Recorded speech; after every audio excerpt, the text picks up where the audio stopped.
Dear student, today we will discuss the literary device conceit.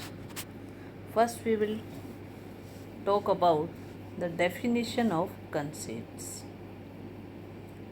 As a literary device, a conceit uses as an extended metaphor that compares two very dissimilar things. A conceit, a conceit is often elaborate and controls a large section of a poem or the entire poem.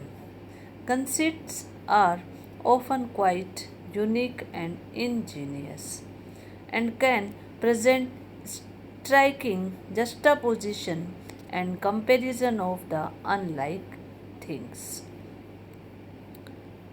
So, conceit is a figure of speech in which two vastly different objects are likened together and with the help of similes or metaphor.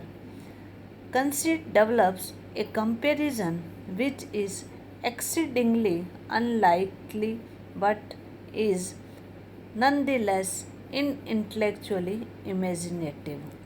A comparison turns into a conceit when the writer tries to make us admit a similarity between two things of whose unlikeliness we are strongly conscious.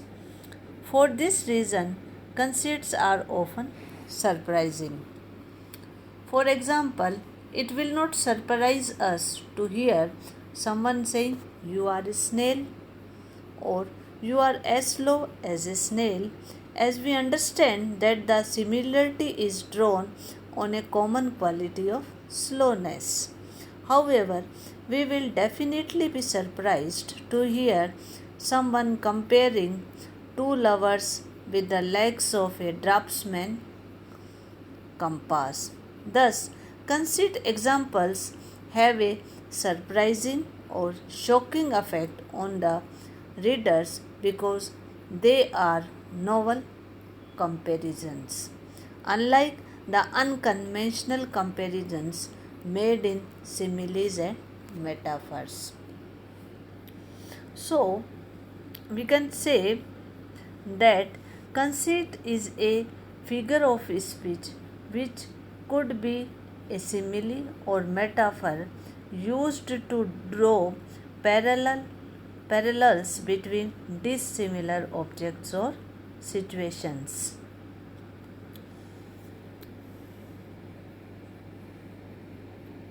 At times, this can mean that the reader is strongly aware of dissimilarities between the two things being compared in a metaphor, yet the conceit broadens the reader's awareness of the complexity of the things in question.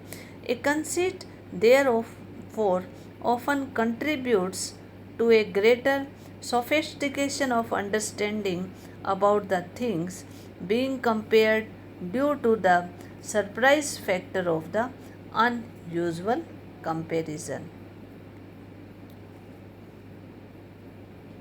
So, conceit is a fanciful metaphor, especially a highly elaborate or extended metaphor in which an unlikely, far fetched, or strained comparison is made between two things. A famous example comes from John Donne's poem A Valediction of Forbidding Mourning, in which two lovers are compared to opposite points of a compass needle using a long and elaborate metaphor. The definition of conceit has changed over time. It was an especially popular literary device in the Renaissance era and with the so-called metaphysical poets like John Donne. In the beginning of the Renaissance, the word conceit referred to any fanciful expression of wit. Later, it gained negative connotations and was used to describe the type of over the top comparisons that poets of the Renaissance era sometimes used to describe their lovers. 1. Now, the word has come to mean as an extended metaphor of the kind popular in the Renaissance era without positive or negative connotations. We can add some additional key about conceit. In classical poetry, there are two categories of conceit: the Petrarchan conceit and metaphysical conceit. Petrarchan conceits are a fixture of the Petrarchan sonnet, while metaphysical conceits can be found in a school of poetry known as metaphysical poetry. Because of the overuse and a lack of innovation, conceit over time gained a slightly negative connotations of being forced or strained. However, that doesn't mean all conceits are strained. Some are simply fanciful or elaborate and are pulled off by the writer quite well. The word conceit is also sometimes used to refer to the central premises or guiding concept of a film, novel, or other artwork. This different usage, which comes from the fact that conceits comes from the Latin word meaning concept, is not covered in this entry. So, now we will discuss the conceit in everyday life. In everyday life, we can surprise and amuse others by using conceits like love is like an oil change, or the broken heart is a damaged china pot. In these examples, the attempt to compare two noticeably unrelated objects makes the comparison conceits. Conceits in real life may give complex ideas and emotions an air of simplicity by comparing them to simple day to day objects. As in, my life is like a free online game, people seem to be playing with it. Now, the examples of conceit in literature. Romeo and Juliet by William Shakespeare. William Shakespeare make use of a conceit in Act 3, Scene 5th of his play Romeo and Juliet. Here, Capulet comes to Juliet's room after Romeo has left. He finds her weeping and says, he compares Juliet to a boat in a storm. The comparison is an extended metaphor in which he compares her eyes to a sea, her tears to a stone, her sighs to the stormy winds, and her body to a boat in the storm. So, this was the example of conceit in literature. Now we will talk about the function of conceit.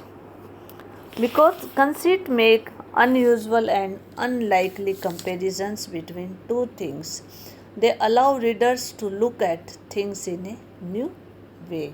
Similes and metaphors may explain things vibrantly, but they tend to become boring at times because their predictable nature. Conceit, on the other hand, surprise and shocking readers by making far-fetched comparisons. Hence, conceit is used as a tool in literature to develop interest in readers.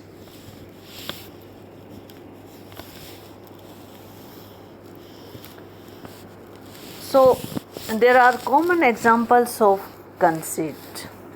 Some idiotic expressions are examples of conceit as they compare things that would not usually be compared.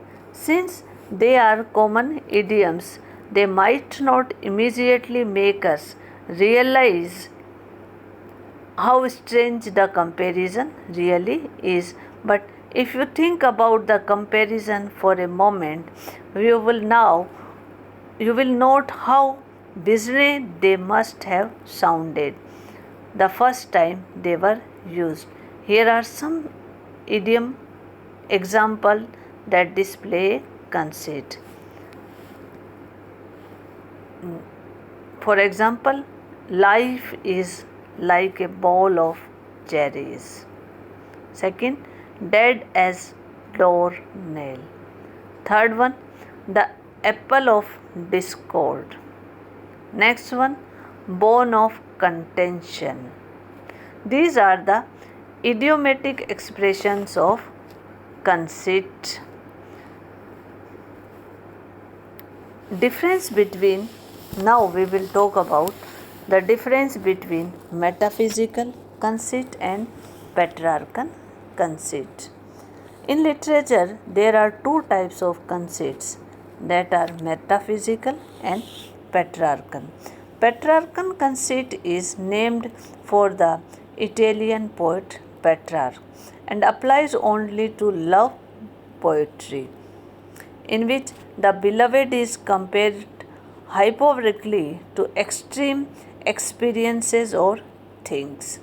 It, it is through these comparisons that the poet demonstrates the blissful heights and desperate love of being in love. Sometimes Petrarchan conceits are examples of oxymoron, as Shakespeare's parodies in Romeo's insistence that his love for Rosaline is like bright smoke, cold fire, sick health. Metaphysical conceit is an imaginative leap made to compare two very unlike things and explore their similarities.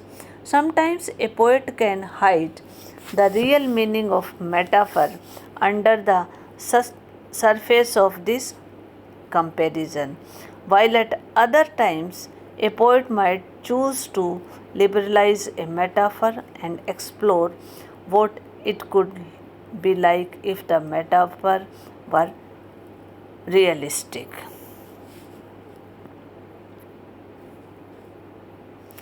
So, now we will talk about the significance of conceit in literature. Conceit was a very popular literary device at one point in time and is not necessarily used all that much nowadays. However, many authors still like to create an unusual or even far fetched extended metaphor that counts as a conceit example in order to surprise and intrigue their readers.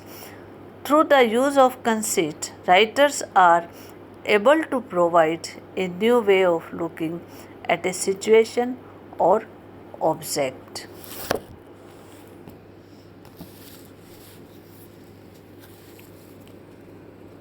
So, there are two types of conceits, the Petrarchan and metaphysical conceit. How we will pronounce the conceit? Conceit.